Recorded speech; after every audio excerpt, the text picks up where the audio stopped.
चलिए आज हम फिर आए हैं स्वास्थ्य संबंधित एक और खास जानकारी के साथ। कभी कभी हमें अचानक से हिचकी आना शुरू हो जाती है। हम सोचते हैं इसके पीछे का कारण क्या है, तो चलिए आज हम जानते हैं।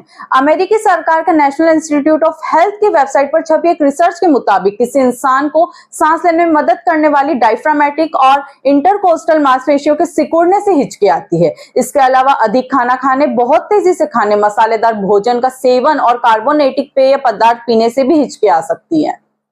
हम इन सब बातों को ध्यान में रखकर अपने आप को स्वस्थ रख सकते हैं। तो ये थी आज के स्वास्थ्य संबंधित एक और खास जानकारी। हम उम्मीद करते हैं कि आपको हमारी यह जानकारी पसंद आई होगी। तो कल हम फिर मिलेंगे स्वास्थ्य संबंधित एक और नई जानकारी के साथ। तब तक के लिए स्वस्थ रहें, मस्त रहें।